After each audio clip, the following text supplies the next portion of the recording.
Hey, good to be with you. Before we get to the apocalypse, let's start with the idea of present shock, because you say that we're living in a time when everything happens now. What does that mean? Well, it's a kind of a real-time, always-on existence where, we don't really have, beginnings and ends. We don't have origins and goals.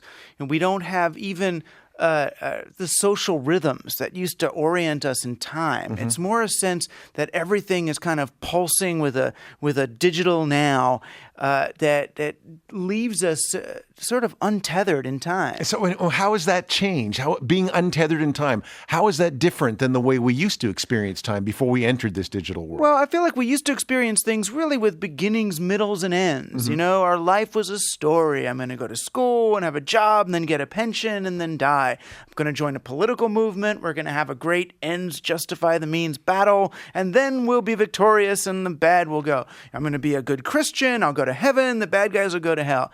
And now people don't really have that same sense of mission, of journey. We don't really believe. We've kind of been fooled too many times. You don't really get a pension. You don't really get to go to heaven. You don't get any of these things that we're sort of promised don't happen.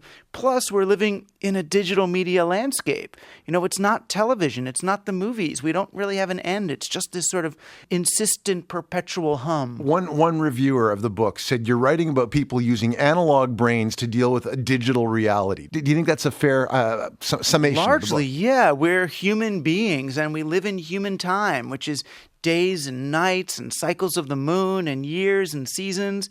And we're living in a digital reality that doesn't acknowledge any of that. One moment may as well be the same as the next. So how does this feed into our fascination with the idea that there's a huge cataclysmic event that we at least want to live in a fantasy way? Well, partly when you live in a world where stories no longer work, where you don't have a beginning, middle, and end, when you feel you're just kind of on this static precipice all the time, you tend to ache for conclusion. In other words, we'd rather this thing end bad than not end at all. You mean we're just going on? There's no end? We don't get to stick a flag in the moon and decide we've won? We're just going to keep going? Well, that's just, it becomes harder to imagine, next week than it is to imagine a zombie apocalypse. But even if it is a zombie apocalypse, that's more desirable than living on a continuum.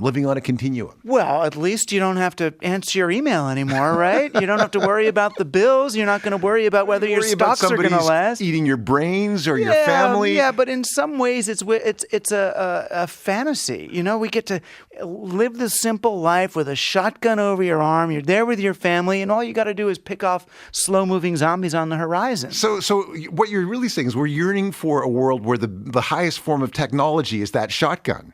In some sense, yeah. It's certainly less confusing. But we don't have to have a zombie apocalypse to get rid of our screens. I mean, we could decide to do that ourselves. I would certainly hope so. But, short of a zombie apocalypse, I'm not sure what really brings people to that. I think they feel so trapped, either because of their jobs or because of their social life is tied into this thing, or because of the billions of dollars that we're spending making these things more compelling than real life.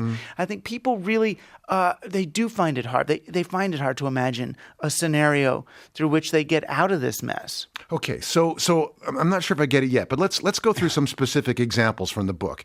You visited a real-life prepper who built a shelter in a decommissioned missile silo, so deep underground, under a cornfield somewhere in the Midwest. What was it like for you to stand in that apocalypse-proof room? What went through your head? Well, on a certain level, it was kind of nice. Did you ever go to an RV show or a camper show? There's that sense of I could live in a little camper. Here's my little kitchen. Here's my little bed. It's just all so self-contained and thought through. I thought through. I know, and it's just there was something strangely ideal about it. The weird thing for me was, as I was talking to him about the various scenarios of what he thought could happen in terms of, nuclear war and, a zombie apocalypse, viruses unleashed, he kind of had a movie script for each one of these. But the really simple ones, like global warming? It's like, oh, that's a conspiracy theory. That was disproved. It's like the stuff that to me seems, if not probable, certainly very possible. The real problems that could lead to economic problems because so he was imagining collision with an asteroid, for example. Exactly. Really big, so seemingly low probability stuff. And the stuff that seemed to matter didn't even make sense because for him it has to be something that we couldn't solve. Is that because, like in The Walking Dead, for example, you mentioned that at the end of one of the seasons, one of the characters had to decide whether he was going to shoot his wounded friend. So this is a spoiler alert. So that they would be eaten by zombies instead of him, so that he could take medicine back to the group and save a child, right? So that is a black and white moral dilemma. It's a life and death matter, but it's not as complex or nuanced as the kind of moral dilemmas that we face in modern life. Right. And it's nice to have those sort of primal Cain and Abel-like situations. Or in the 28 Weeks Later, the one of the zombie movies, it's a guy trying to, do I go in there and try to save my wife and probably get killed? Or do I run? And he runs and then has to live with that. It's sort of a very simple kind of scenario. So are we putting ourselves in these nightmarish scenarios in a fantasy way to what? Get ourselves away from the nightmarish reality of Twitter? Is that what you're saying? In some ways, yeah, but it's also just to have a relationship to decision making that feels like it has impact, like it's real. Like, okay, it's sort of like the old Westerns were like that. Because there's 20 people living in a town. There's the bad guys. Are you going to draw? You're not. You're going to leave town. You're going to go to the bar, hide behind this thing. These apocalypse movies have that simplicity to them. But, I think more than that, it's also, at the core of these zombie movies is a real concern about what does it mean to be a human being. There's some self-loathing in these movies. Like, what really makes a person different from a zombie? Not a hell of a lot. We got to kill in order to eat. We kind of don't really have moral tether. There's no way to say we're genuinely ethical or moral. So what is the difference? And that's another kind of a cultural preoccupation now as we move to an increasingly digital reality. What makes us human? Right. What makes us human? Question. That's a fantasy of technology being wiped out and us being freed from the constraints of technology. But on the other side of that, the complete opposite of that are the people who are imagining a world where we become one with technology. We're subsumed by it. Nanoparticles have taken over all of our sensory abilities and faculties.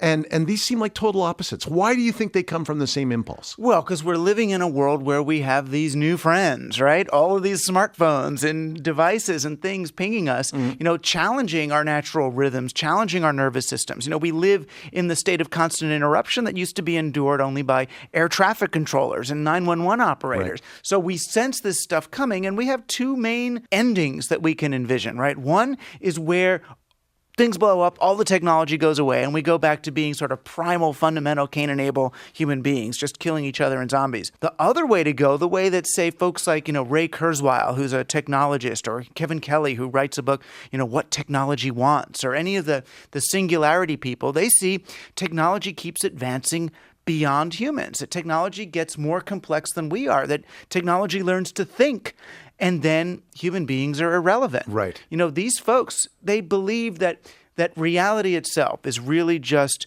information striving towards greater states of complexity. So if machines can do it better than we do, then why would we ever think for ourselves? We would just plug ourselves into the machine and be part of that experience. Right. Or why would information even need us anymore? Right. If information's just trying to get more complex and human beings are only valuable insofar as we can assist information in its evolution towards complexity, then once we're no longer the best at it, we might as well go away. And that, to me, that's got the medium and the message reversed. I don't believe that we're here for information. I think information is an artifact of humanity, of human consciousness.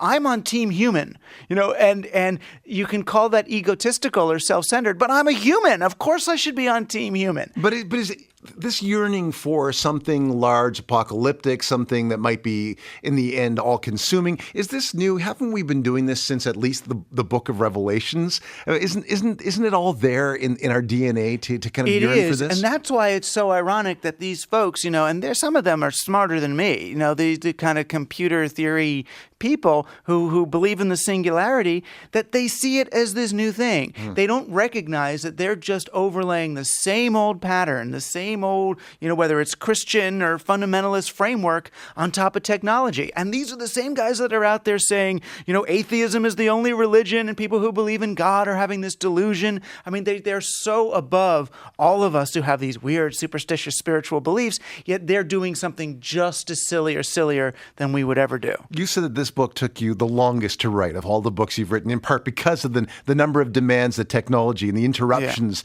that the new technology was placing on you. Did you ever imagine while you were writing it that you would maybe be happier back in that bunker under the cornfields?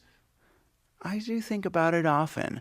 The only thing is, it's so contained that, I love my wife and my daughter a lot, but being in a bunker with them for the rest of our lives, underground, in a small space, I don't think it would be good for our relationships. Douglas Rushkoff, great to meet you. Thank you for coming in. Oh, gosh, thanks for doing this.